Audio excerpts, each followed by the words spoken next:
ॐ आप्यायन्तु ममाङ्गानि वाक्प्राणश्चक्षुः श्रोत्रम् अतो बलमिन्द्रियाणि च सर्वाणि सर्वं ब्रह्म उपनिषदं माहं ब्रह्म निराकुर्याम् मा ब्रह्म निराकरोदनिराकरणमस्तु अनिराकरणं मे अस्तु तदात्मनि निरतेय उपनिषत्सु धर्माः ते मयि सन्तु ॐ शान्ति शान्ति शान्तिः अनन्तगुणपूर्णत्वादगम्याय सुरैरपि सर्वेष्टदात्रे देवानां नमो नारायणाय ते. So, good morning, good afternoon, and good evening for friends who have joined for the 16th session of Talavakara Upanishad. So, hope you're all well and have had time to think about what we did last week. So, before we get started, let's think about the rishis. Chaturmukha Brahma, Sadashiva, Parvati, Talavakara Rishi, and all the acharyas are all the rishis for this Upanishad. Devata, Vishnu Namaka Paramatma, and Hrishikesha. But particularly for the third kanda and the fourth kanda, it becomes very important to also think about Kapila, Aniruddha, and Gayatri Namaka Paramatma. Kapila Namaka, Aniruddha Namaka, Gayatri Namaka Paramatma. Okay. So this becomes very interesting for the third and the fourth kandas. And of course, the first and the second kanda was in Padya or in poetry form or mantras. And they had various chandas that we looked at, Trishtub, Anuštub, Jagati. Yeah. And the Kanda 3, which we are doing at this point, is primarily in prose. So is the fourth Kanda. Okay. So remember, Kanda 1 and Kanda 2 is in Padya, whereas Kanda 3 and Kanda 4 are in Gadya form or prose in this Upanishad of Samaveda, which is quite interesting. Okay, so we spent a lot of time understanding the background around the third kanda. So the third kanda is very, very interesting, to be honest. It's got 12 verses. It's got 12 verses. Brahmahava devebhyo vijigye tasyaha brahmano vijaye deva amahiyanta. Okay, so the very first verse is very, very relevant and pertinent to all of us here in this satsang, who think we are all big fellows. We sometimes, in our professional and personal careers, sometimes we feel we are very important. Ego somehow sets in, right? In our day-to-day lives, whether we like it or not, ego sets in and it plays havoc in our lives. Okay. So that is what exactly happened to the Devatas. Okay, so Brahmaha Devebhyo Vijigye Tasyaha Brahmano Vijaye Deva Amahiyanta. So very, very beautiful text, prose forms that we will go through in this whole section of 12 mantras. And it's an anecdote that's purely symbolic and philosophical. And last week we looked at various devatas who form the background to this particular kanda. Yeah, various backgrounds, various devatas: Chaturmukha, Shiva, Parvati, Indra, Pravahavayu, Agni. So these are all the main characters who are part of this incident. But through these characters, we can actually identify ourselves and see how we are doing, running our lives, and how we can learn from this incident. That's the whole point of the philosophy of the whole philosophy of the Upanishads is that we actually apply to our daily lives. So this incident is actually a good reflection for us, and hopefully today, this week and next week, we will be having a good opportunity to run through these ideas. So last week we had a brief, an excellent interactive session around. We had an excellent interactive session around these various devatas who appear in this kanda. We looked at their portfolios in Brahmanda, starting from Chaturmukha, Shiva, Parvati, Indra, Pravaha, Vayu, and Agni. We are all familiar with Chaturmukha, Shiva, Rudra, Parvati, Indra. Pravaha, Vayu may be a new character for us last week. But we spoke about the various maruts and vayus in Vedic philosophy. So you have the Mukhya Prana, the Mukhya Vayu, Then after that, you have various other vayus. Okay. So you have Aham Prana and then Pravaha Vayu, who are all part of what is called as the Maruts. There are Marut Gana Devatas, 49 Maruts. And in 49 Maruts, Pravaha Vayu is one among the 49 Maruts. So this is what is important when we read the Upanishads. When the word Vayu comes, we should ask the question, which Vayu is this is being discussed here? What is the Prakarana? What is the contextual relevance? And which Vayu is being discussed here becomes very important. So it is for others. So always the contextual relevance. So we understood the portfolios of these guys in Brahmanda, and we also understood the portfolio of all these devatas in Pindada, which is what is relevant for us, right? Chaturmukha is for Chitta, Rudra is for Manas, Buddhi, and Ahankara, Parvati is the Abhimani of speech, Indra is the head of all the Abhimanis, and he is the head of all the Indriyas, particularly the hands. Pravaha Vayu, also known as Nasikya Vayu, is Abhimani of Tvak Indriya along with Kubera, and of course is involved in the prana. Okay. So, and remember again, all maruts, all vayus also are called pranas when it comes to Pindanda. There is the Mukhya prana, and there are also other pranas that you have to remember. And of course, Agni is the Abhimani of the Indriya of speech. So we understood there Agni and Parvati are important, but they are slightly different. Agni is for the organ of speech, whereas Parvati is for the speech itself. And last week we also understood that this incident that is being described by Chaturmukha to Sadashiva of this Brahma Kalpa, he actually reminds him that this incident actually happened in the previous Brahma Kalpa, where there was a different Chaturmukha, Shiva, Parvati, etc. And last week we understood that every Manvantara, Indra, and all others change. And in every end of every Brahma's tenure, then Parvati, Shiva, Chaturmukha, they all change. And a new batch comes in the next creation. Okay, so that is how the Vedic system runs, which is again supremely interesting. Now, another thing that we need to remember here is that the third and the fourth kanda actually is a Gayatri Upasana. In fact, the whole of the Talavakara Upanishad, which will become very, very obvious for us as we navigate this kanda and we come to the end of this and the next kanda, is that this whole Talavakara Upanishad actually is Gayatri Upasana. Yeah. The Gayatri that we recite, Om Bhur Bhuvaswaha Tat Savitur Varenyam Bargo Devasya Dhimahi Diyo Yonaha Prachodayat. Okay, so that particular mantra's expansion or further explanation is what the Talavakara Upanishad is all about, to be honest. So if you look at Pranava, Om, Akara, Ukara, Makara, Bhur, Bhuva, Swaha, and who are all these tabs? In Prithvi, the most important symbol of worship in Prithvi is Agni, in Bhur. And in Antariksha, Bhuvaha is Vayu, Pravaha Vayu. Okay. And then if you look at Swaha, Swaha means Swarga, Swarga means heavens. Okay. And in the Swarga, the head of the Swarga of the heavens is the Indra. And of course, we have Surya here. Surya is part of the Surya Loka, is part of the Swarga Loka. And Indra is the Lord of the Swarga Loka. He is also Lord of the Bhuloka, and he is also Lord of the Bhuvar Loka. So these three characters, these three Abhimani Devatas come a lot in this particular Kanda because of Mano, Vak, Pranaha. So this Mano, Vak, and Pranaha become very, very important for our spiritual practice or sadhana. So Manas, again, we understood that Indra, apart from being the head of all the Indriyas, he's also a deity of Manas. Chandrama Manaso Jataha Chakshu Suryo Ajayate. Remember those verses. So yeah. So Indra is a Mano Abhimani. Of course, Rudra is there and all other chaps are there, but Indra, Kama, they're all Mano Abhimani. So here, when you think about Indra, think about the Mano Abhimani. Okay, when you think about Agni, think about the Vak.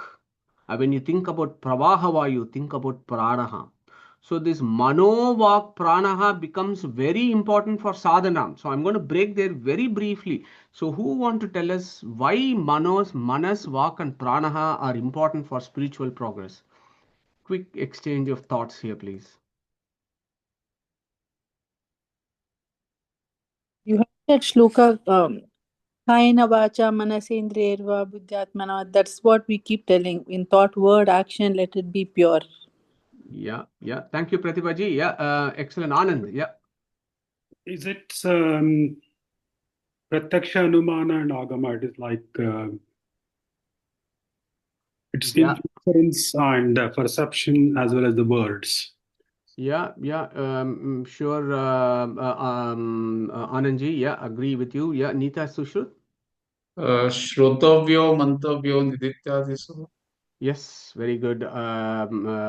Sushruthi, you picked up that idea very well on this one. So Monovak Pranava actually talks about, Shrotavya, Mantavya, Nitidhyasitavya. Shrotavya, how do you do the Shrotavya? There is a process for Shrotavya. You hear, but what do you hear? Somebody talking and reciting the Vedas and so on. So you hear that. Then it goes into your mind and then you ruminate about the ideas that have come about. Then you do dhyana of that. So this manovak pranaha is shrotavyo mantavyo nitidhyasitavyaha maitreyi becomes very important. So from that perspective is what we need to understand this particular khanda of the Upanishad, not just superficially thinking about it as a story and let me just go through this very interesting plot. No, it is about manovak pranaha. For our sadhana, it becomes very important. Okay, so understanding and having that background, let's make our pravesha into the very first verse. What does it say? Brahmaha devebhyo vijigye tasya brahmano vijaye deva amahiyanta.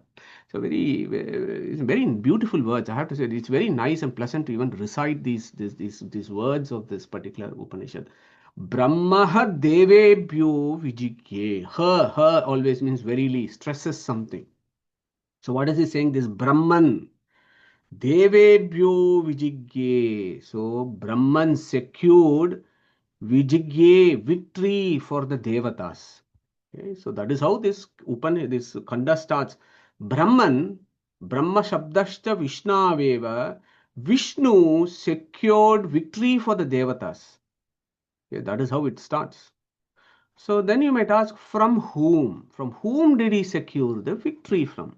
So Srimad Acharya in Talavakara Upanishad Bhashya, he gives us a clear clarification. Deveshu tat Brahma Vyajayet Daitya Dhanavan. Daitya Dhanavan. So it is from the Daityas and the Dhanavas, Vishnu secured the victory for the Devatas. So these Daityas and Danavas are called Asuras in our systems, right? Asuras, Daityas and Danavas. Okay, and we have heard of lots of wars between Devas and Asuras in Veda, Itihasa, and Puranas. So we would have seen, and we also see in various movies, there is always this fight between the Devas and Asuras. So what actually is this? Okay, is it just a mythological, or it actually happened, and is it actually happening in our Pindanda all the time? What is going on here? So for that we need to get a background of who these Daityas, Danavas, and Asuras actually are. Chaturmukha had 10 Manasaputras. Daksha and Marichi are two of them. Daksha had 13 daughters. Marichi's son is Kashyapa. Kashyapa is given to the 13 daughters of Daksha. Yeah, go back and check those Puranic histories. They get married. Okay, so 13 daughters. There are three of the daughters I've just listed here: Aditi, Diti, and Dhanu. Okay, so the kids of Kashyapa and Aditi are called Adityas or Suras or Devas. Okay, Kashyapa and Aditi's kids are the Devas. Kashyapa and Diti's kids are called Daityas, like Hiranyakashipu, Hiranyaksha, all the Asuras. Kashyapa and Dhanu's kids are called Dhanavas. They include Kalakeyas and so many other Asuras that come in various Puranas and so on, and Itihasas. Okay, so think about Aditi, Diti, and Dhanu. Adityas, Daityas, and Dhanavas. And the Puranas document that there were 12 wars between these guys. Okay, 12 wars between Suras and Asuras is the Puranas talk about it. Okay, so now here is an interesting thing for our contemplation. So here it says, Brahman secured victory for the Devatas from the Asuras. Okay, how? By being present in the Devatas. Okay, has their Antaryamin, right? He is inside their Antaryamin, and then he secured the victory, you could say. Okay, but he is also in the Asuras, right? He is also in the Asuras, but he did not secure victory for the Asuras. He only secured the victory for Devatas. So, does that make Brahman partial? Is he partial to the Devatas rather than the Asuras? Anybody wants to answer that quick quiz? Is God then cruel? Why did he not make the Asuras win, but only made Devatas win? He's not partial, isn't he? So how would you reconcile that, Sheila ji? Aditi's children, I think Adityas, are very sattva guna purnas. Yeah. Thank you And very much. God always supports the sattva. I mean, he is visible to sattva gunas people, I heard anyway. Yeah. So I'll leave it. Yeah. Thank you, Sheila ji, for those things. So you got there, almost there. Anybody else wants to add on to what Sheila ji is trying to say here? There are instances where Devatas gotten beaten too, right? So there are instances where Asuras have won over them. Yeah. So in that way, you can say that the God cannot be held, one way or other. He's not partial. Yeah, thank you, GVG. Yeah, so both of you got it very right. So there are instances where Devatas are one, there are instances where Asuras are also one, and so on. So in that sense, you can't, but also think about the Jiva Swabhava, right? All that Paramatma does is he gives facilities for Jivas to play out their Swabhava. So in that sense, he is not cruel. And also for some special purpose, last week we discussed about the Avesha, what are the differences between Avesha and Avataras. And here there is not only he is an Antaryamin on Devatas and Asuras, but to accomplish a divine purpose, he has an Avesha Rupa in the Devatas and makes this war between the Devatas and Asuras in such a way that the Devatas have won in this particular instance. So Brahma Devebhyo Vijigye, and this is very important. The war between the Devas and Asuras is everywhere. Okay, so many of us will be familiar with this of the churning of the ocean, the Samudra Manthan or Samudra Mathana. Okay. This constant battle between the Devas and Asuras, we are very familiar with this Mandara mountain and how Vishnu comes as Kurma Avatara here. And then there are other Puranas where there is a documentation of all this fights between Devas and Asuras. And why does Paramatma come in those instances for finding a solution? Now that is described in Gita chapter 4, isn't it? 7, 8. So who wants to recite 7 and 8? The most important, the most popular and important verses of Gita 7, Gita 4, 7, 8. May I call upon one of us to recite that, please? It's beautiful verses. I can. Yeah, go for it. Go for it. Thank you. यदा यदा हि धर्मस्य ग्लानिर्भवति भारत अभ्युत्थानमधर्मस्य तदात्मानं सृजाम्यहं परित्राणाय साधूनां विनाशाय च दुष्कृतां धर्मसंस्थापनार्थाय सम्भवामि युगे युगे. Super. Thank you very much. Beautifully recited. So Krishna has made it very clear. When adharma goes down, I'll come and rescue. I'll find a solution for this. Okay. And remember those Gita verses, which is what has been going on, that has been documented in the Puranas. Particularly, we are very familiar with the Samudra Mathana. Mahabharata itself is a war between Asuras and Devatas. Yeah, that is very clear, and we'll do a brief summary of that as per Mahabharata Tatparya Nirnaya of Srimad Acharya. It is a fight between the Suras and Asuras.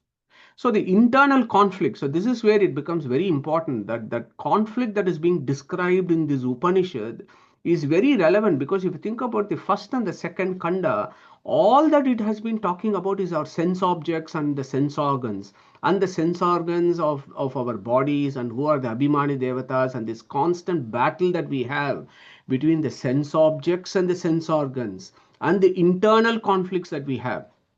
That is what we need to focus inwards and get the philosophical aspect of what is it that the Puranas are talking about. Okay? And the Itihasas are also talking about. So this internal conflict that happens in the Pindanda, there is an eternal struggle between the Devas and Asuras. Okay? In every human, between positive and divine qualities, or the Devi Sampat, and the negative or the material qualities called the Asuri Sampat that Gita talks about. So that is in the Pindanda, there is this internal conflict between the Devas and the Asuras. And in the Brahmanda, for maintaining a equilibrium in the universe, for maintaining universal homeostasis, if you like, there is always a tension between the Devas, the order, and the Asuras, the chaos. That balance is what keeps the universe going. So this is also from a very Brahmanda perspective, there is this internal tussle that happens between the order and chaos, which these conflicts always yield some positive outcomes for the world. Okay? An example, of course, is the Samudra Mathana that happens in Brahmanda, but we should also be thinking about our Pindanda. So this battle between the Asuras and the Devatas. So if you look at the, if you're looking at the Mahabharata, Srimad Acharya and Mahabharata Tatparya Nirnaya, and we have been doing some studies for about almost 2 years on this one.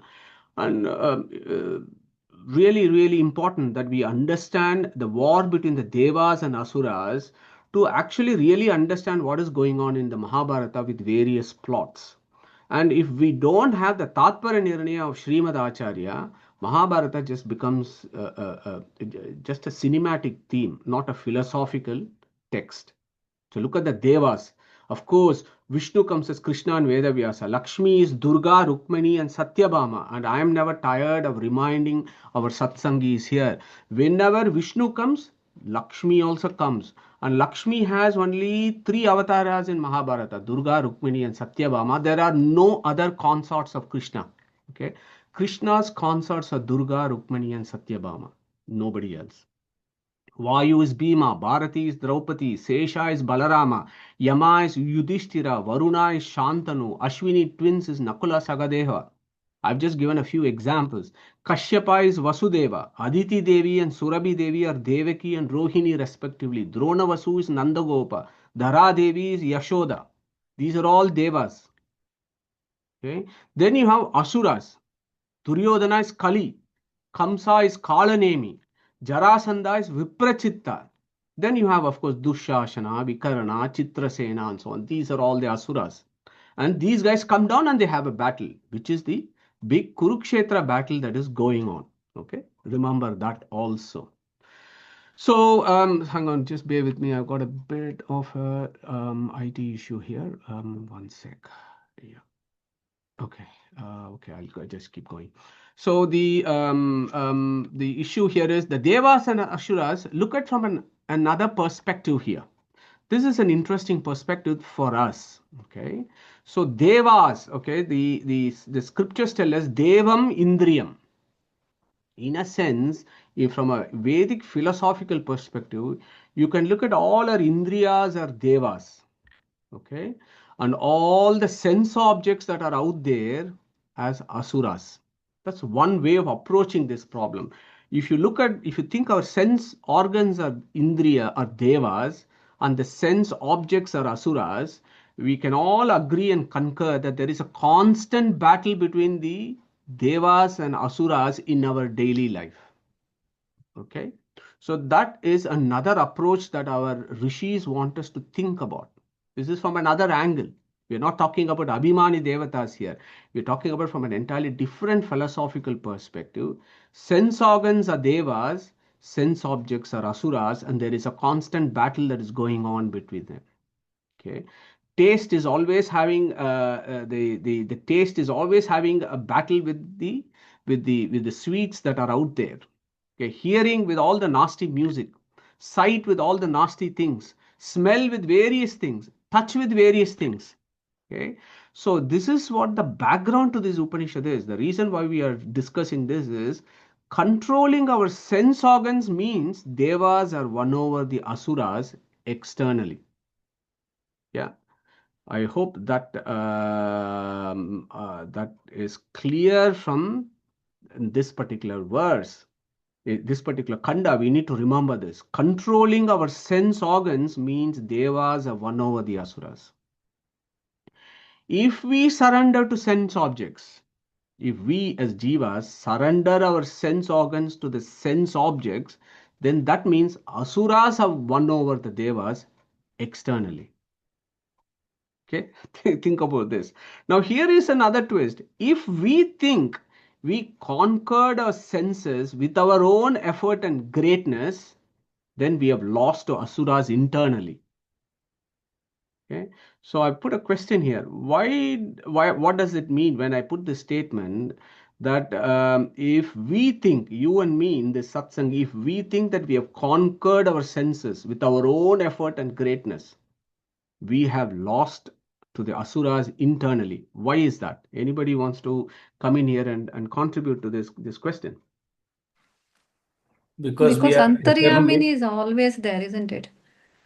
Antaryamin has to help us to conquer the senses. I mean, through mind and intellect, and Thank you, so. Shilaji. Yes, excellent. So we have Shaptarshi and then we have Nita Sushut as well. Go for it. Yeah, so in my opinion, it is basically showing our ego. So in sometimes even forget about God, maybe some other person or our teachers are influencing us to do something good. Okay, and we once we become successful, we start thinking that okay, my teacher thought I have potential, that's why he advised me in the other way, which is totally ego, and that is the fall down of a person. Yeah. Yeah. Thank you, Saptarshi. Very, very well put. Yeah, Nita Sushruji. I think we have to always remember, na aham karta, hari karta. We are no one to do anything. We only do what we are allowed to do by God. Yeah. Thank you. Super. Yeah. Sorry, we had another. Yes, sorry, if I can also please Yeah, contribute. Panagaji, go for it. Yeah. We all know that it's generally all our indriyas are controlled by Tattvabhimani Devatas, so it's probably a bit foolish, and as one of the other satsangis pointed out, egoistical to think that we have conquered everything on our own. Yeah, thank you, Panagaji. Very well put. All of us got the ideas absolutely spot on. It's all about Antaryaman. He is the true controller. We are not the controller, and that about ego that sets in. So those are all the ideas that actually is very helpful for us to navigate through this kanda, because that is exactly is what is going on. And of course, I've listed here Gita 16 various verses talks about Asuri and Devi, Sampat, and so on. So you can go and check that out. Even in Srimad Bhagavatam, there is a lot of reference on why we have taken Devam, Indriyam, and objects as asuras. Okay. Daityesu asaktam vishayatmakeshu. There is a particular verse in Bhagavatam that brings about these ideas about how the asuras are the objects and the indriyas are the devas. And there is a constant battle that is going on here. So this is the real background for this particular Khanda, where Chaturmukha of this Brahmakalpa is talking to Rudra about an incident that happened in the previous Brahmakalpa, where there was a war between the Devas and Asuras, and Brahman actually secured victory for the Devatas from the Asuras. Okay. But what happened? Tasyaha Brahmano Vijaye Deva Amahiyanta, as Saptarshi ji so beautifully pointed out. That is what happened in the previous Brahma Kalpa. Tasyaha Brahmano Vijaye Deva Amahiyanta. So, although the victory was Brahman's, okay, how was this victory from Brahman? We spoke about Antaryamitva, Sarva Vyapakatva, and also Avesha. Remember, in this particular battle between the Devas and Asuras that happened in the previous Brahma Kalpa, it is through Avesha that Brahman ensured that the Devas won over the Asuras. Okay, and of course, our Srimad Acharya in Brahma Sutra Bhashya for 2311, he gives a citation of Vamana Purana. Tatra tatra sthito Vishnuhu tattat shaktihi prabodhayan eka eva mahashaktihi kurute sarvamanjasa. So he is inside everybody and doing everything, and he also accomplishes special activities for some divine results. It is the Vishnu who does this. Okay, but also although the Antaryaman in his Avesha Rupa he does it, Devas Amahiyanta. Devas thought that they won by their own capacity, strength, and might, and they became arrogant. Okay, so again, when we look at this particular incident, we go to the philosophy and what is it that is going on here. This is what we do, as Saptarshidi so rightly pointed out. So whenever we achieve something in life, whenever we have won something, we think this is our own capacity and strength and might, and we become arrogant. Okay, so here there is a problem. Devatas, particularly these Tattvabhimani Devatas, are all Aparoksha Jnanin, isn't it? They are all Aparoksha Jnanis. And over the last 2 weeks in our Gita Chintana, this is all that we have been talking about Aparoksha Jnana, how to reach Aparoksha Jnana, what happens after Aparoksha Jnana, Prarabdha Karma, etc. etc. So the question here is, how can Devas who are Aparoksha Jnanins forget Lord's presence inside them and become arrogant? So who wants to take a very quick answer to that? Why do we think Devatas, although they are Aparoksha Jnanin, somehow they thought they are arrogant? Because that question comes up here, isn't it? Because they are Tattvabhimani Devatas. So what do we think is going on here in the Devatas? Are they still in the doership zone? Because they are in Jivas, isn't it? After all, they are all Jivas. Yeah. And till we reach the Mahati Atmani level, Brahman, unless we go to Brahma, you said so many times, unless we achieve that status, I think. Sure. Thank you, It's Sheilaji. Yeah, we'll park your idea there. So we'll come yeah. to Panagaji and then come to Shaptarshi. I think up until level of Brahma and Sri Madhvacharya, everyone under are can be influenced by Kali, so they can have their egos or their personalities or clouded because of reference to Kali. Super answer, Panagaji. Shaptarshi ji? Not sure if my understanding is right here, but even after, as you mentioned before in other sessions, that even after aparoksha jnana, everybody has their prarabdha, and God gives us the slight ahankara to the jiva, so they can perform those prarabdha. Does it mean something like that? Maybe, I'm not sure. Interesting thoughts, Shaptarshi ji. So yes, Neeta Sushrut Kulkarni. Possible Tirodhana like Arjuna had, he was ignorant, he sort of forgot for certain period of time. Great stuff. Great discussion. So various possibilities are there, as we have all rightly pointed out. So Asura Avesha, Kali Pravesha. In this particular instance, so Shaptarshiji, you're right. There may be certain incidents where the Tirodhana or ignorance is given, so that the Prarabdha Karma is finished and so on. Panagaji was mentioning about Kali Pravesha and Asura Avesha. So if there is an Avesha of Paramatma that can come into the Jivas and accomplish some big deeds, there can also be Asura Avesha, okay, to do some not so good deeds like being arrogant or becoming arrogant. Okay, so this is called Asura Avesha in the Vedic jargon, technically called Kali Pravesha, and many of us will be very, very familiar with Kali Pravesha, where our elders might be telling us off, saying, you got Kali Pravesha, that is why you're behaving like this. So there is something called Kali Pravesha or Asura Avesha that has happened to the Devas here. Okay, that is what has happened here. And our Paramatma then does an incident to try and get rid of this Kali Pravesha, and that is his grace in this particular Kanda. So remember Asura Avesha and Kali Pravesha of the Abhimani Devatas.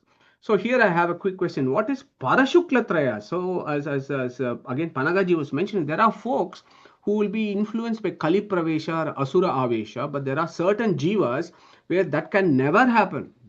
Okay, they'll never have Kali Pravesha or Asura Avesha. That is what the scriptures say. It is up to us to accept that or not, but that is what is the scripture saying, talking about Parashukla Trayas. So who is going to tell us about Parashukla Trayas? Whom do we think of Parashukla Trayas?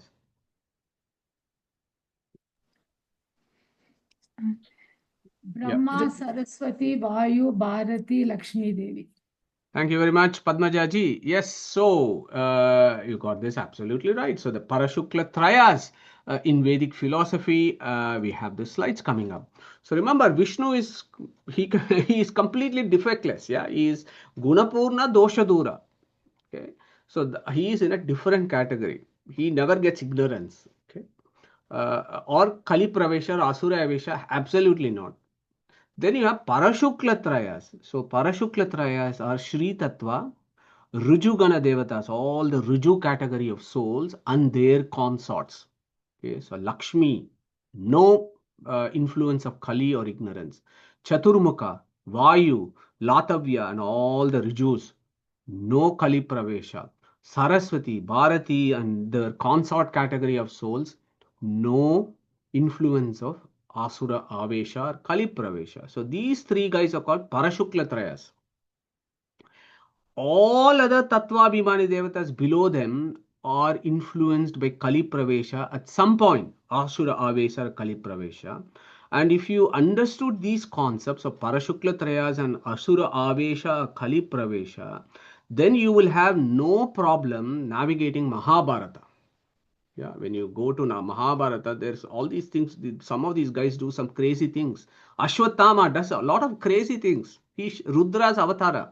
And he does a lot of terrible things. Why does he do that? You need to ask that question. So if you have these backgrounds in mind, then you will be able to navigate this. Okay, so that is the background to that. But now you remember that Asura Avesha, Kali Pravesha does not happen to everyone all the time. There are instances that it happens. In for us, right? We may be the best of individuals, but sometimes we behave strangely. We become arrogant, we become egoistic, we shout at things, and we do some irrational things. Why does that happen? Think about that. Why does that happen? Okay, so there is a view called Asura Avesha or Kali Pravesha. So in this, the reason why we had to do this is, in this particular incident, there is this Asura Avesha or Kali Pravesha that happens to Indra, Pravahavayu and Agni. And that is why they think that they have won over this battle. Okay. Devaha Amahiyanta. Due to Asura Avesha or Kali Pravesha, Talavakara Upanishad tells us that these guys, Indra, Pravahavayu, Agni, and many of the other devatas, Amahiyanta, they became proud and arrogant that the victory was theirs, like us, which we do in so many of our situations in life. Ta aikshanta asmakam eva ayam vijayo asmakam eva ayam mahimeti, says the Kena Upanishad here in the next verse. Very beautiful. It says, te aikshanta, they thought as what? Asmakam eva ayam vijayo, asmakam eva is ours only. I am Vijayo, this victory is ours. I have got this great job. I worked hard and I got this job. I got this grant. I got this done. I got with my effort a new job, which is what we all do all the time. Asmakam eva ayam Vijayo. Te aikshanta. Asmakam eva ayam mahimeti. Asmakameva is ours only. Ayam Mahima, this glory. Like that, the Devatas started thinking like us in our day-to-day mundane lives that we do. And this is what Gita is trying to inculcate, these messages, so that we come out of it, that we get the real knowledge and understand that there is something else going on. I am not doing anything. So this is the theme of the third kanda. The words are very clear. Te aikshanta asmakam eva ayam vijayo asmakam eva ayam mahimeti. Okay. So then what happens? Tadhaisham vijagno tebyoha pradur babuva. Tanna vijanata kimidam yakshamiti. Okay, so the language is very terse, but we will break it open. Taddeisham. Okay, think about this. Taddeisham vijigno. Taddaisham vijagno. Tat ha esham vijagno becomes taddaisham vijagno. When you combine together, it becomes taddaisham vijagno. But actually, is tat ha esham vijagno. So how do you read it? Tat ha esham tat vijagno. Okay. So what does that mean? So these devas became very arrogant, isn't it? That the victory was theirs. Tat. Tat means what? Tataha, the all pervasive. Who is the all pervasive? Vishnu, Vishal Vyapto, the all pervasive. He then understood that misconception of devas. So you have to take tat in two perspectives here. Tat is Vishnu, and that misconception of the devas, Esham, of the devas, that misconception, that Vishnu Vijagna, that Brahman understood the misconception of the devas. Yeah, Vijagna, Visheshataya, Vishishtataya, Vilakshanataya. But of course, our Brahman, our Vishnu is omniscient. It is not that he did not know about this before the devas become arrogant, because he knows the past, present, and the future, right? Paramatma knows everything. He also knows that these devas would become arrogant, but the Upanishad here states that he understood that. Okay, her Ashcharya, even that itself is a surprise. Ashcharya. Yeah. So Tebyo her Pradhur Babuva. So this is where the plot actually begins. Yeah. Tebyaha, for their sake, to rescue the Devatas, to shed upon his grace upon the Devatas, so that he teaches them a lesson and they learn and they become knowledgeable. Tebyaha, for the Devatas' sake and also for our sake. Pradur Bhabhuva. Pradur Bhava. Pradur Bhava means manifests himself. So the Upanishad here uses Pradur Bhabhuva, which is Pradur Bhava, which means Brahman manifested himself as a Yaksha. He appears. You remember, all these devatas are all congregating somewhere in Swargaloka, and they're saying, hey guys, we won over the Asuras, we must be really big, we are so great, we put our own effort, this and that. They're rejoicing. Indra and his friends, they're rejoicing. Okay, at that time, God understood this and he appears there as a Yaksha. Okay. So I've given you an image of an Yaksha just to bring home the message. Yaksha comes, and again we discussed this in the last satsang, that Yaksha comes in Puranas, Itihasas, and in the Upanishads for a specific reason, to teach something. We know the Yaksha Prashna of Mahabharata Upanishad. Mahabharata. Yakshas are mysterious beings. Okay, so and yakshas, of course, we looked at last week that in the Vedic system, who are all the various yakshas and so on. So go back and check that out. So here the plot here that the Brahman does, so that the devatas actually get a lesson and then become knowledgeable. What does it do? Taddaisham vijagno tebyoha pradur babuva tat na vyajanata kimidam yakshamiti. Okay. So here, let's come to this in the next slide. But here something a little bit more needs to be discussed about when Yaksha, when he Pradur Babuva as Yaksha, his other Parivarata also comes along. Who are the Parivaratas that come along? Again, in Talavakara Upanishad Bhashya, Srimad Acharya gives a clarification here. Yaksharupaha Pradhur Abhut Uma Shiva Samanvitaha Brahmana cha api Sahita Etebhyo api Parohi Aham.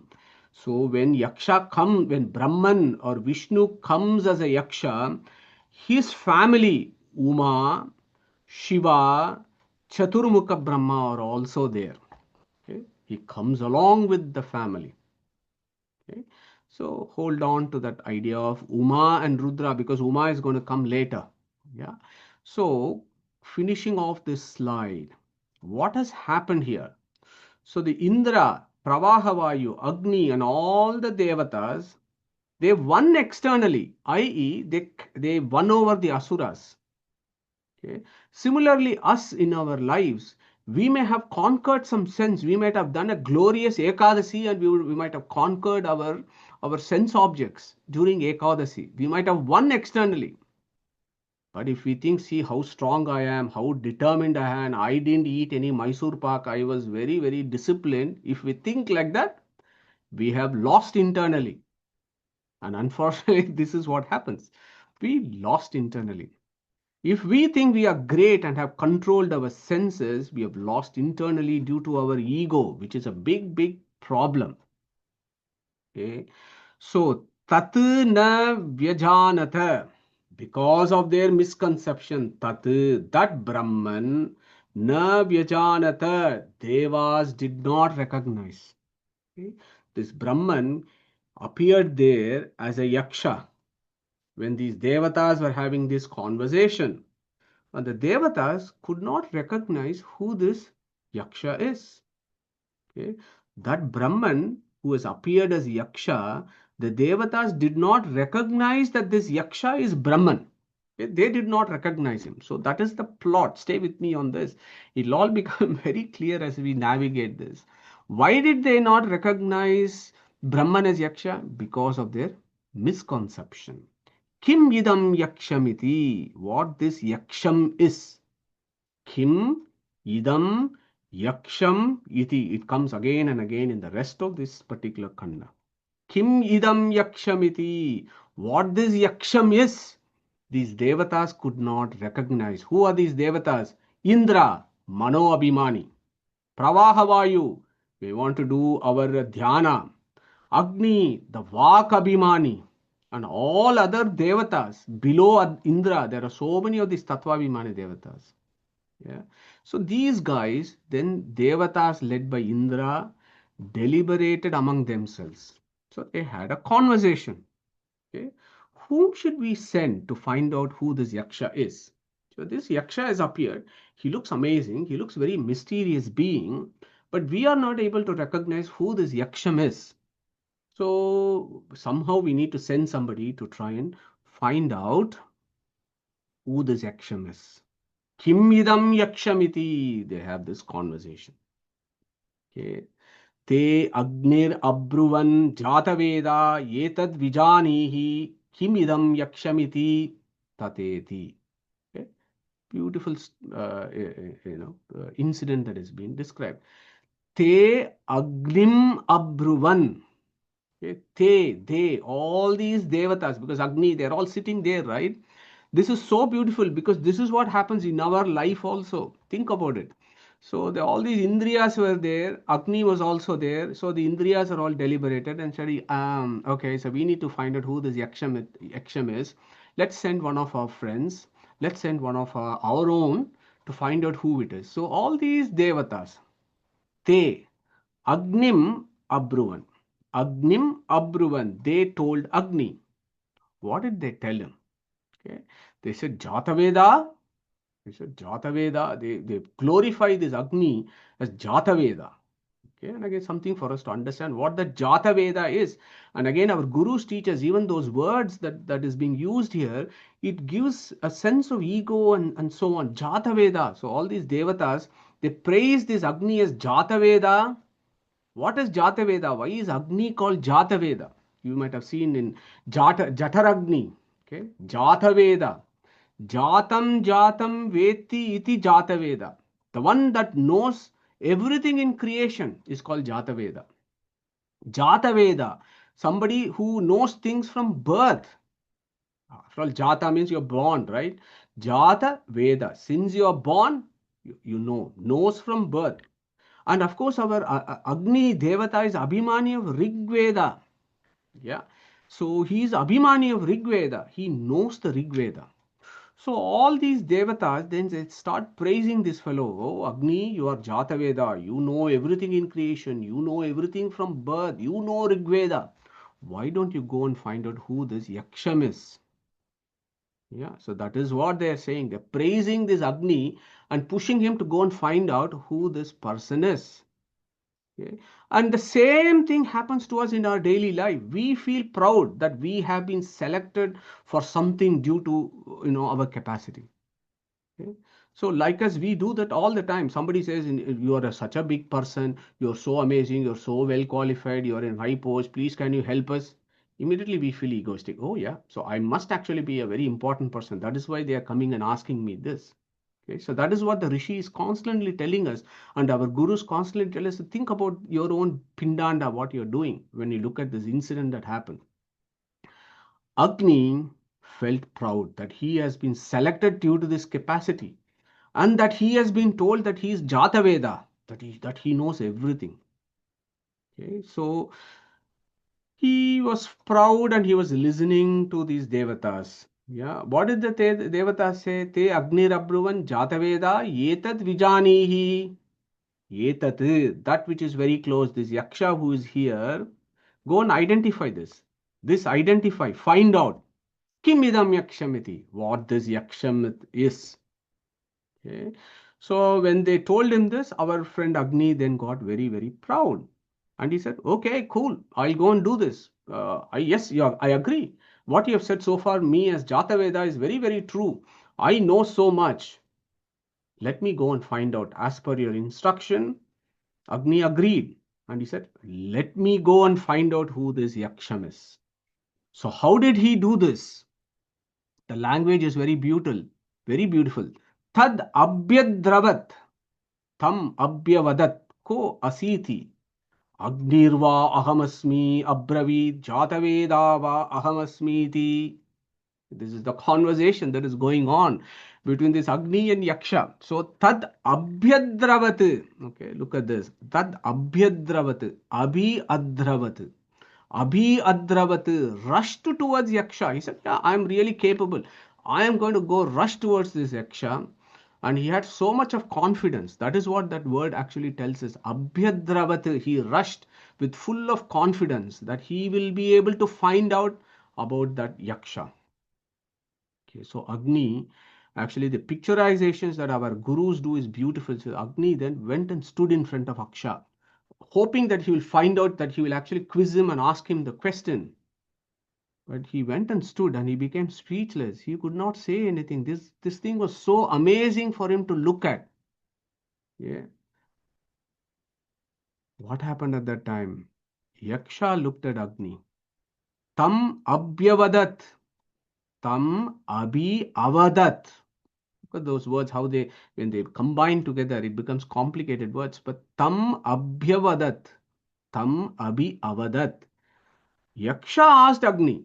Although Agni rushed towards Yaksha with an effort, with an intention to ask him about who he was, he could not. He was so dumbstruck when he looked at this Yaksha, and he could not ask Yaksha who he was. But actually, Yaksha asked Agni, "Ko asiti?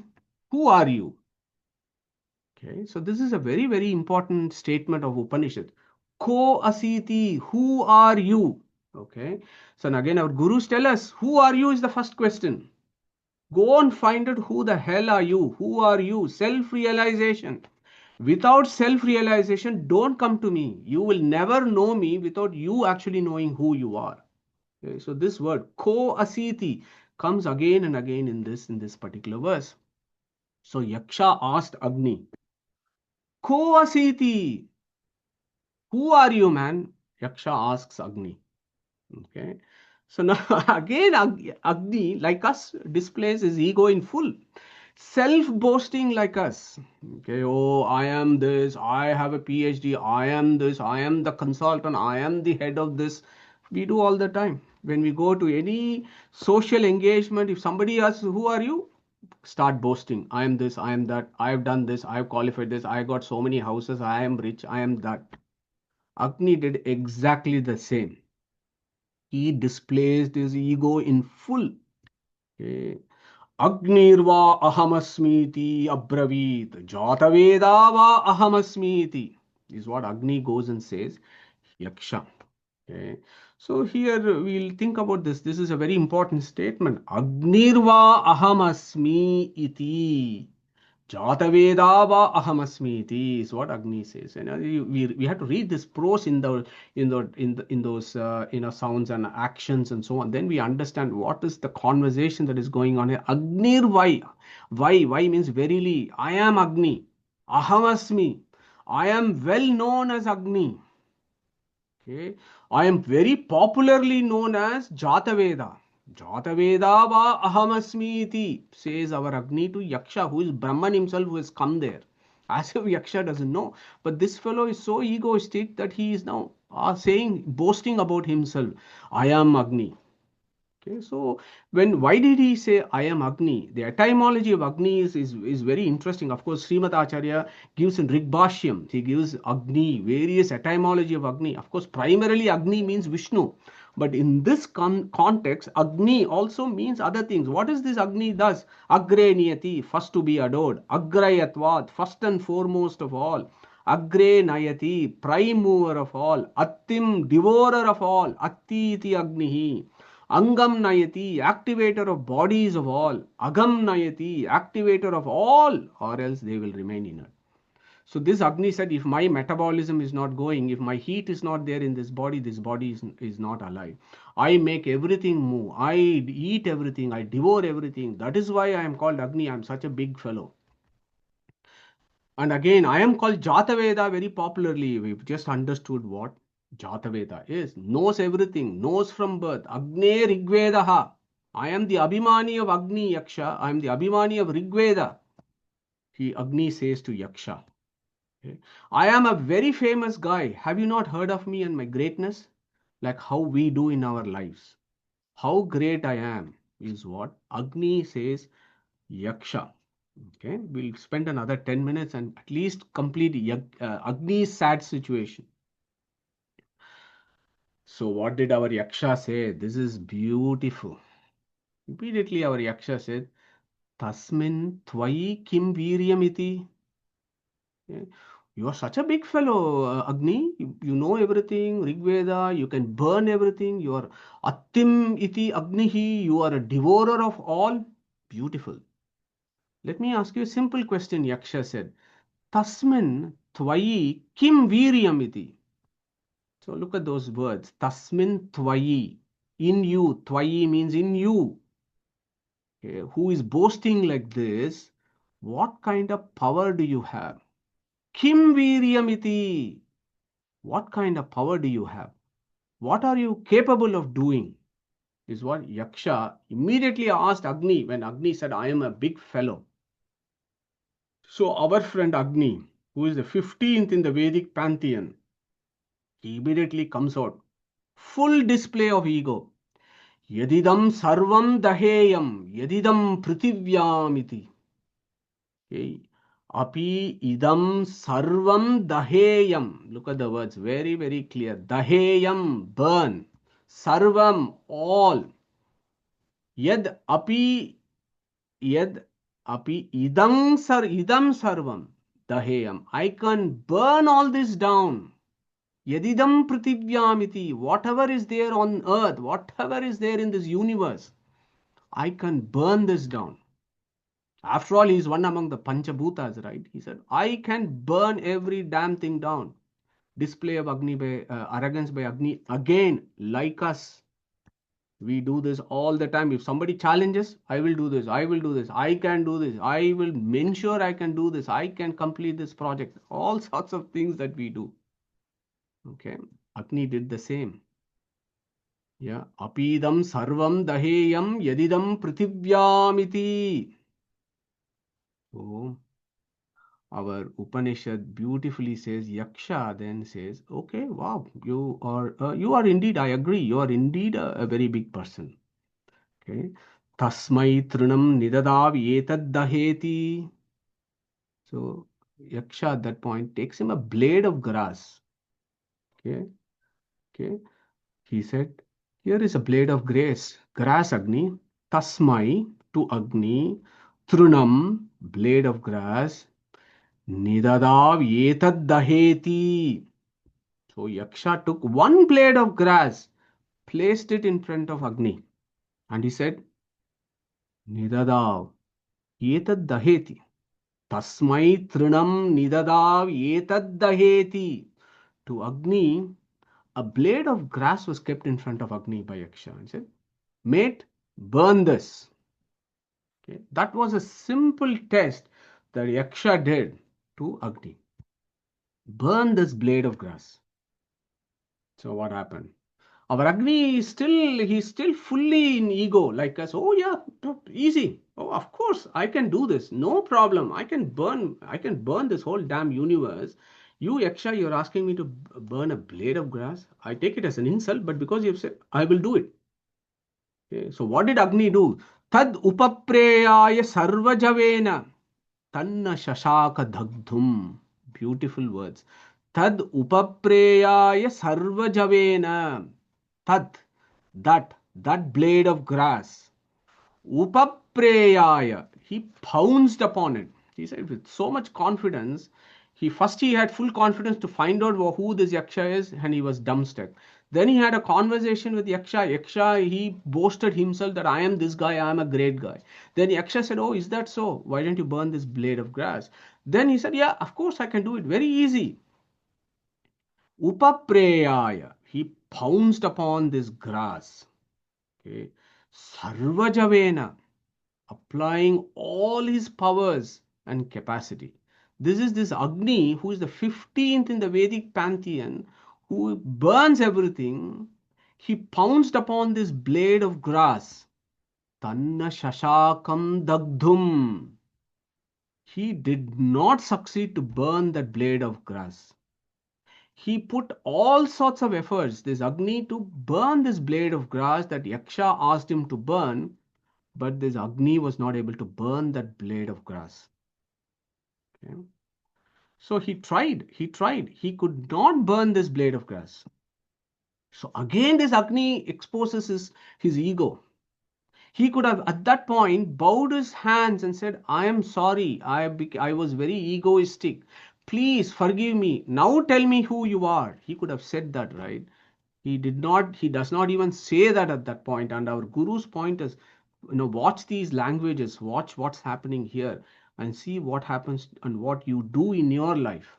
We also express our ego so much that we are not able to, seek forgiveness. We don't.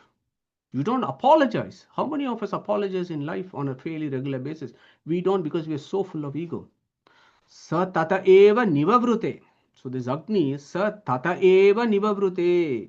So he just returned. He said, oh, I don't know who this fellow is. I'm not able to find out. I don't know who this fellow is. That's how he returned. Okay. And he told the rest of the devatas, Na etad ashakam vijnatum yad etad akshamiti yakshamiti. Na tad ashakam vijnatum yad etad yaksham iti. Okay. He just went and said, oh, I was not able to understand this puzzle. I don't know who this Yaksha is. Who this Yaksha is, I was not able to find out. Okay. That is how he went and told the Devatas. He didn't tell Yaksha, I'm really sorry, forgive me, I could not burn this glass, or you must be some really big fellow. Please forgive me, tell me who you are, so that I can tell my Devatas, friends. He didn't do that. He just returned. And then he told the Devatas, look, I was not able to find out who this Yaksha was. He could have humbly asked Yaksha himself as who he was, but Agni did not, because of his ego. So this ego comes across so clearly in what Agni done because of his Kali Pravesha, Asura Avesha that he had. And somehow this Yaksha has to grace and then give him knowledge. Tena vina trunamapi na chalati. Okay. Tena vina trunamapi na chalati. We keep saying this. Tena vina trunamapi na chalati. Where did this philosophy of Tena vina trunamapi na chalati comes? Talavakara Upanishad. Yeah. If every time we say Tena vina trunamapi na chalati, not even a blade of grass moves without you, if we say that, and if we say that with the understanding of Talavakara Upanishad, then we have understood the philosophy of Talavakara Upanishad. So this particular incident is about Agni. So I don't think we will have time for this, but the next guy who comes is our friend Vayu. So then, okay, now the Devatas were not able to find out who this Yaksham is. So now again they start talking among each other. So then they said, okay, Atavayur Abruvan. Okay, maybe we'll finish this. This can get completed quite quickly. Atavayur Abruvan. Vayav etad Vijanihiti kim etad tad yakshamiti. So this will go through quite quickly. The words are very exactly the same. Okay. Atavayum Abruvan. Vayu etad Vijanihi iti kim etad yakshamiti. So the Devatas then said Vayu. Hey, why don't you go and find out who this Yaksham is? So here we have to be very, very careful who this Vayu is. We have just understood Parashukla Trayas. Yeah. So that Mukhya Vayu, who is Rujugana Devata along with Chaturmukha Brahma, can never have Asura Avesha or Kali Pravesha. Okay, that is a given in Shastras. People who are serious about Shastras should know this. Chaturmukha Brahma and the Rujugana Devatas have no Kali Pravesha, Asura Avesha. So it cannot be Mukhya Vayu. You exclude that. Then you have 49 maruts. Then you have to go through a process of exclusion. Who is being discussed? Who is this Vayu? So there is a 9th rank fellow called Aham Prana, who is the first among the 49 maruts. Then there is a guy called Pravaha Vayu, who is the 11th rank in the Vedic pantheon, who is also called Bhuta Vayu or Nasikya Vayu. Okay, he is second among the Marut Ganas, okay, but he is 48. Yeah. Then you have the rest 47 of the Marut Ganas who are on the 18th rank. Okay, so this is very, very rational and logical. So it cannot be the other Maruts 47 because they're 18th rank, because Agni is 15th and he has already been sent and he can't find out.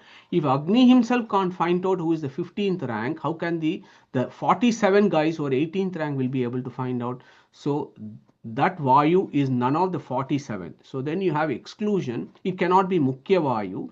So it can be either Aham Prana or Pravaha Vayu. So then you have to go to the contextual relevance in the next verse and understood it is a wind that blows and also in the prana. So Bhuta Vayu and Nasikya Vayu together is Pravaha Vayu. Okay. Aham Prana may be in the nose, whereas he doesn't blow outside. Pravaha Vayu can be inside in Pindanda and also outside. So our gurus teach us that this is Pravaha Vayu of the 11th rank of the Vedic pantheon, which is very interesting. Now again, what I'm trying to impress here is studying of the Upanishads. We need to know all these Vedic pantheons. Without that, saying some airy-fairy stuff just doesn't make sense. So Pravaha Vayu is now being sent here. Ata Vayurabrivan. Then Devatas told Pravaha Vayu. Who are the Devatas? Indra, Kama, Agni, all other things. Yeah, and they told Vayu, Etad Vijanehi. Go, identify this. Find out who. Kim Etad Yakshamiti. Who is this Yaksham? Go and find out. Okay. Again, our fellow got very proud. Exactly like Agni. Felt proud that he has been selected due to his capacity because he is Vayu. Okay, that he is a big guy. Okay, so he said, let it be so. So here it has to be Vayu agreed thus. So etymology of Vayu. Let's finish today with etymology of Vayu so that we have a Vayu Upasana and finish. So who is going to tell us what Vayu actually means?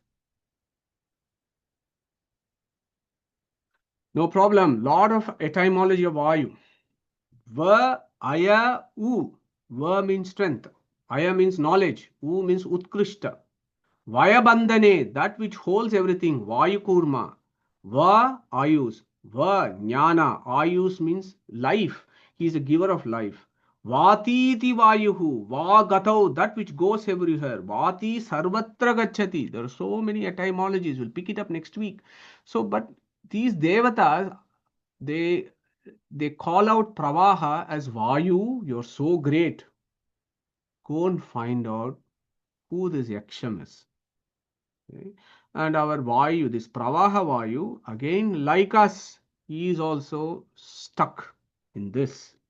Okay, so we are almost gone with time. Let's pause at this point and then maybe next session we look at what happens to Vayu. How does this interaction with Yaksha happens? And then after Indra goes, and when Indra goes, the story changes completely. Tasmat Thirodate. Yaksha disappears at that point. And then Uma appears. Umam, Bahushobhamanam, Umam, Haimavatim. Uma appears there. And then there is a whole lot of conversation about Brahman that happens. Okay, so we'll pick it up in the next class. I think we have made very good progress today, and we are making very good progress with regards to these verses. To me, it looks like next week we might be able to finish this kanda, and then the following week we can actually look at how does this all fit into the Gayatri Chintana. Think about Diyo Yonaha Prachodayat. Okay, that is where the whole Talavakara Upanishad is coming. Diyaha Yaha Naha Prachodayat. Motivate us. Okay, that motivation needs to happen is who has to motivate our indriyas so that we get a knowledge about you. That is the answer. When the very first was Kene Shitam Patati Preshitam Manaha. Diyo Yonaha Prachodayat. That is where it has to come. Okay, so that is why the Talavakara becomes Gayatri Upasana, which we will pick up in the next satsang afterwards. So the Pravaha Vayu's incident is also very interesting. He also faces the same fate as Agni. Indra goes. Initially, he is very egoistic, but then something happens to Indra, and then actually a guru comes to him. So there we have a concept of Niyata Guru.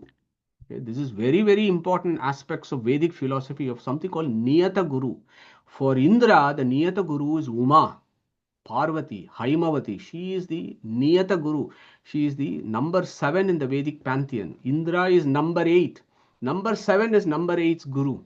Okay, so that is how the Guru Sishya Parampara continues in the Vedic system. So we will also think about who that Niyata Guru is for all of us. How do we do all this? When will we find out who our Niyata Guru is? Indra found his Niyata Guru, who was Uma, who taught him about Brahman and so on. All very interesting and novel concepts of Talavakara Upanishad. You will never find it in other Upanishads. Okay, so I'll close at that point, and we will say Krishna Pranamastu, and if there are any questions, we'll pick it up at this point. Hare Krishna. Brilliant. Doesn't look like we have any questions. One Sorry. remark, right? GVG, go for it. In the first one, right? It's there is one redundancy there. That is tasmin and twai. Why it has to be like tasmin alone would have been enough. But then there is also another twai was also added, right? Yeah. So that means it is a distinction between that. That means there are like two people. Just to kind of distinguish tasmin and twai, there is some significance there. Very interesting point, GVG. Let me go back and do some research onto this. So, do we have a view in the satsang why Tasmin and Twai both are there at the same time? One is the distinguishing between two. Which two, GVG, do we think it is? I think it is to say that it is the Paramatma is the actual doer, and then you are also a doer. So that means that that's why that thing is there. Like in you, meaning that it is the Paramatma. That is Tasmin. That is So I don't know. I'm just kind of looking at it. Yeah. That one seemed to be like redundant, right? You could have just say okay, what is the capability in you, right? So that's just an interesting observation. That's it. Yeah. Super. Thank you, GVG. Did we have somebody else unmute very briefly? Yes, Saptarshiji. I have a question that, okay, so when we say that God is the doer, so basically that I am the one who is making the decision that I want to do something, right? And then God is giving me the power to execute that. Should we think in that way? That's my question here. Yeah, excellent. Anybody wants to pick on that and pick up and give a view? So, Saptarshiji, do you mind just repeating your question again? Yeah, so my question is, let's say there is an action and I want to do the action, right? And let's say it can be positive or it can be negative. So my point is, as I am also doing because I am getting the phala, so I am intending to do something, and then God is giving me the energy or power to execute that. So do we think that God is the doer in that direction? Because in my question, if He is making the intention to do it, I should not get the phala, right? He is somehow influencing me to do that, right? Yeah, that's the confusion I have. Yeah. Yeah, I'll come to that, Saptarshiji, but I just want to open that very important question to the rest of the satsang and see how we again reconcile that. Why can't why won't Bhagavanta get all the karmic phalas? Because he is the one who is motivating everything, and why are we getting the karmas and suffering? Is the question that you're asking, right? Anybody else? Yeah, so sorry, I put my hand up. Yeah, go for So it, and this then we'll come to Pragneshji. Yeah, okay. Oh, so go for it, okay. Devalji. Yeah. Yeah, so I think the way I look at it is if you feel you have the intention to do something, where is that intention and thought coming from? That can't be spontaneous according to Shastras. So yeah, you need to explore a little bit about where the thoughts come from, or who puts the thoughts, or who controls the thoughts. Keneshitam patati preshitam manaha, Devalji, very first verse of the Talavakara Upanishad, and then second verse gives you the answer, right? Shrotrasya Shrotram Manasa Mano Yad Vachaha Vacham Savu Pranasya Pranaha is the next answer there is. So I think there is answer within the Talavakara Upanishad. But Shaptarshiji, beautiful question. So always maybe I could tackle this.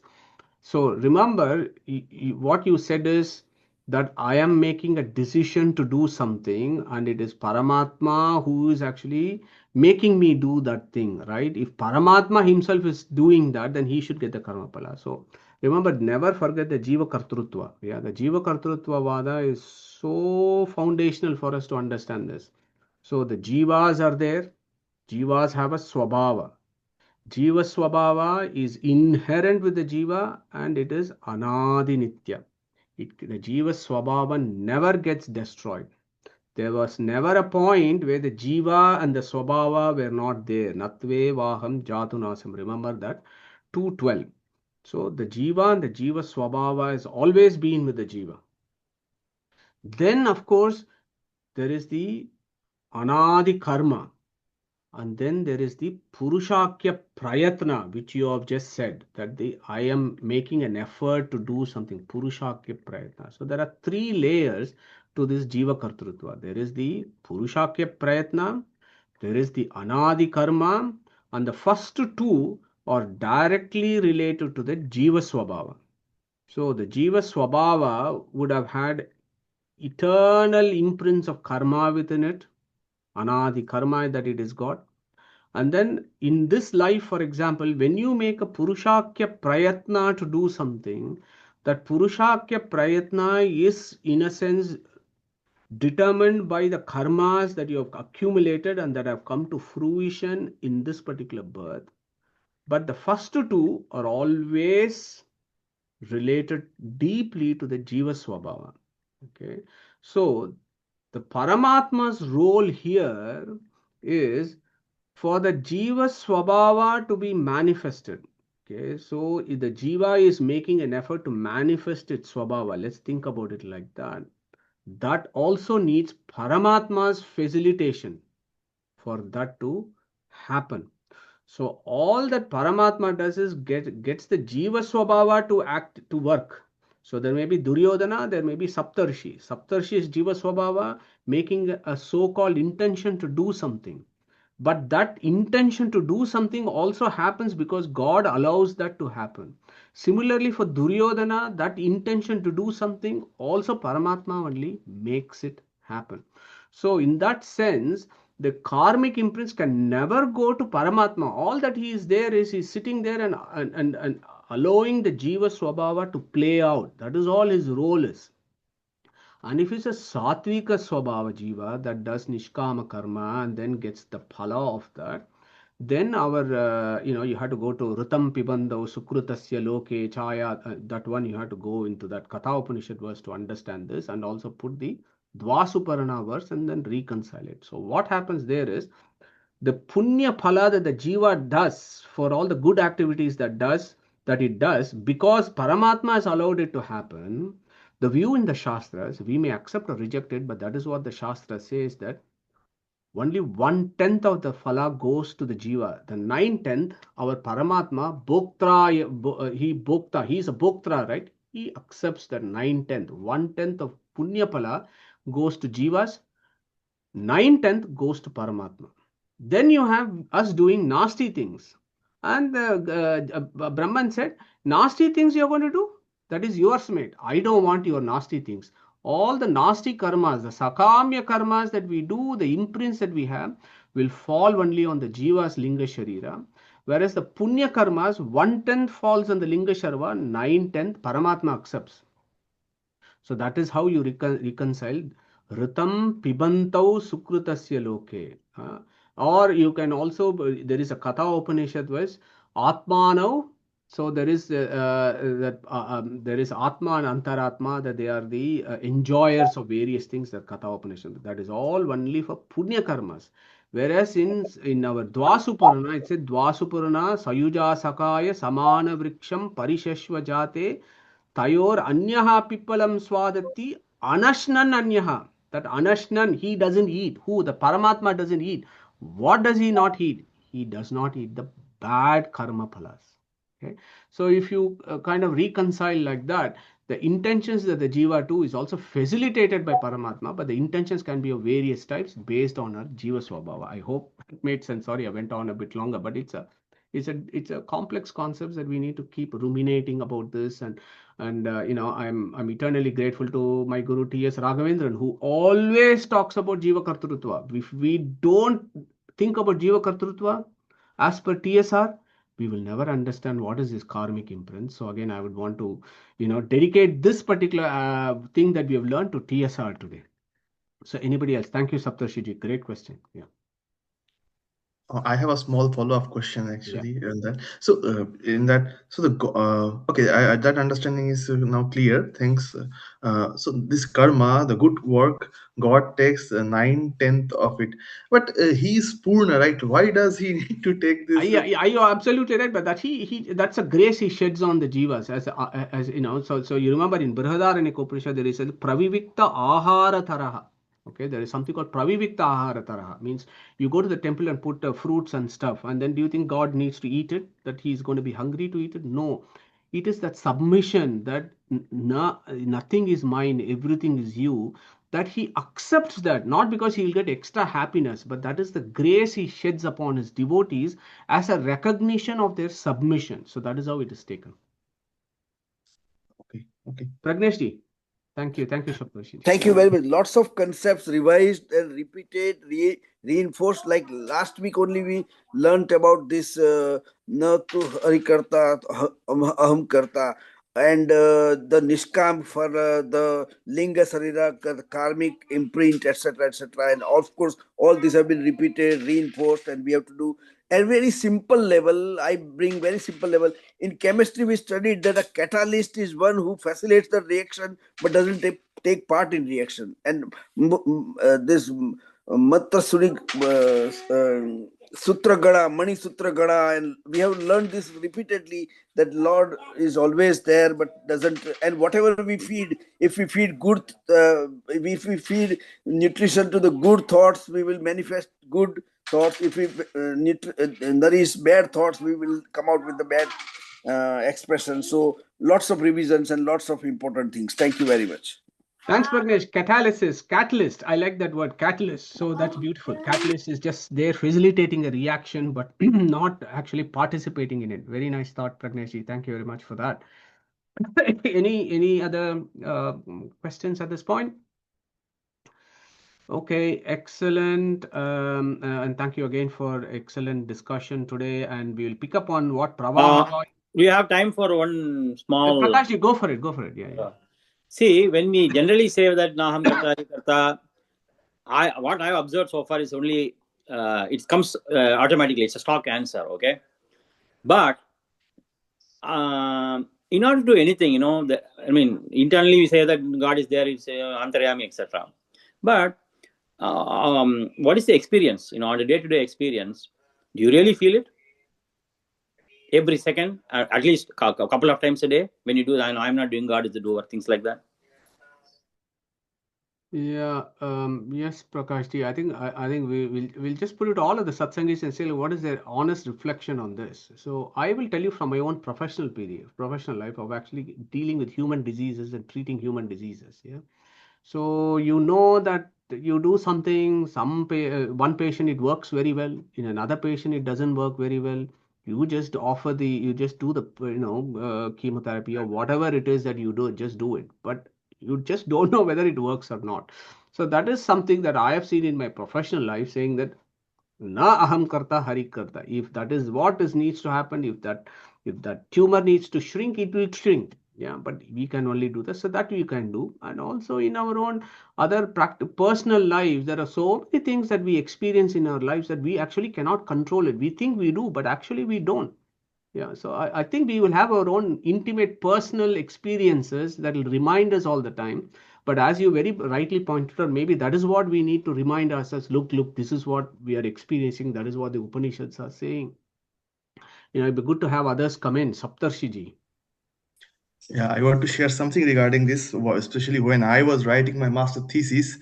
I just realized that, okay, I was reading many papers because the thesis is all about the novelty, right? So the idea has to be novel, not something which has been done before. And I read papers for 3 months, 4 months, and no new idea was being generated, even though I was reading a plenty of papers. But how this is work, like at one time, and this idea suddenly comes. And when this idea will come to my mind, it is not in my hand. That's a grace. That it is not like, okay, I think and I generate idea. No, this idea suddenly it will click. Even I think it is same for all the scientists. At one point they feel, okay, let's try this, and then they tried it, and then it worked that time. And that's how I think in every moment. And another thing. So basically, we do everything using our body, right? So okay, we are making good decisions, bad decisions, whatsoever, but it is working because my brain is working. But what is the guarantee my brain will work the very next moment? So in every moment we are very much dependent on a divine intervention. That everything, that's why I think in many of the Upanishads, before starting also, acharyas say that may my limbs and everything works fine, and something like that as a Mangalacharana. I think, yeah, that's how, yeah. Yep, cool. Intuitional ideas. Where did they come from? So very nice. Yeah. Veena Sureshji. Yeah, Madhuji, I mean, just I think extending what you were saying, professionally being a drug developer, we work in an area where 95% is the failure rate of discovery. We may say luck, but end of the day, if somebody just pauses, the only thing you can do is exercise the best of your knowledge. And so I think anybody once looking into uncertainty management or any of these concepts, I think the idea is very much there that we do not control anything beyond a point. But maybe we don't pay attention. We call it by something else. We may not internalize it this way, but I think everybody does realize that there's only a limited, maybe taking a brilliant catch on a cricket field on one day. Even that also, if somebody thinks that it is, I mean, he must have practiced it 100 times, but there's no guarantee that on that day that catch is going to be taken or not. So yeah, I just thought I'll share that. Yeah, super. So yeah, the other thing, Prakashji, the answer to that is, if Agni and Pravaha Vayu can be under the influence of Kali Pravesha, I think we have a whole lot of Kali Pravesha happening all the time to us. So we only have to pray Paramatma and say, like, please remove this Asura Avesha or Kali Pravesha in me, so that then I can realize, oh, Hari Karta, na Ham Karta. But we don't do that. Maybe in another religion of the world, they say it all the time when they do their action. They say, this is not done by me. If God wishes, let it happen. People do that in their daily lives. When they converse, they do this. Yeah. Yeah. The reason, Very specific religions, they do this. We don't do that. We don't do that at all. Yeah. And maybe that Hari na ham karta, Hari karsta, Hari icha. Maybe we say Hari icha, everything is happened. Maybe we have to use Hari icha before we say anything. But we don't do this. I agree with you. Yeah. And also Madhuji, and thing is, this can't, because with Keshav and we used to discuss a lot. GV also was there in many of these discussions. Now the thing is, when you say Aram Karji Hari Karta, the reason even I bought this this conversation is because people, there is a kind of what you can say is complacency sets in. God will do everything. Okay, that that was also a major thing. You cannot just like the Harikartana, just lip statement, because complacency will set in. Where is your effort? Yes. Things like that come. So anyway, I don't want to drag on, but that's something which probably we can discuss, when the occasion comes. But I just wanted to point out that. Thank you very much. And yeah, Neeta, Sushruta, they wanted to add something. Yeah, go for it. I was just saying every day-to-day examples, isn't it? So even if you're driving, you'll say, we'll reach at this time. Can we guarantee? No. There may be traffic jam or anything in there. I can say, I want to eat at this time, or I want to eat this. That will also not happen. It's not under our control. So it's just whatever is happening is happening with his icha. So every action that we're doing, I think we have to think that way. And also it is up to our yogyata, isn't it? The more we improve spiritually, the more and more we realize it is not in our control. I mean, like, surely 5 years ago, I thought I was doing everything, but I think a little bit of knowledge has seeped through from you to us. So we have started realizing that it is not up to us that what we are doing. So it's a progress slowly, but it'll happen. Yeah, absolutely. Sushruji and Neetaji, thanks. Panagaji? Two small points to build on what other Makka satsangis have already said. I was listening to a couple of pravachana's about Sri Raghavendra Gurugalu. He has said... you want to go back to your picture. Sorry? He has said two things. One is Anubhava Kala Ghatita Bhagavad Smriti. As in, while the karma is carrying on, every minute we should be thinking of Bhagavanta and his prerana in doing our karma. Just as Srimad Acharya has also said, Santatam Chintayet Anantam Antakale Visheshtaha. That's one thing. And secondly, in Rayaru's Pratas Sankalpa Gadya, he says at the very end, yatha shakti yatha gnapti yatha vaibhavam aham karishye. So as in with the full understanding and with full appreciation as Bhagavanta as the preraka of our karma, we should be doing our karma with full splendor, with full vaibhava, and we should be samarpana, doing it samarpana to Bhagavanta. That is the main way to go through life, is what Sri Raghavendra Swami has said. Panagaji, thank you very much. It's great to close on a very high note of reminding ourselves that this is what we need to be doing. But yeah, we should also recognize it's not an easy thing to do. It's such a hard thing to do.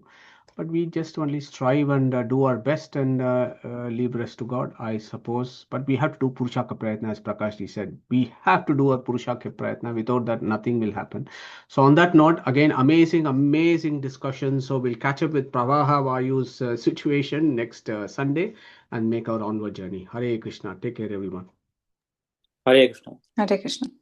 Hare Krishna. Hare Krishna.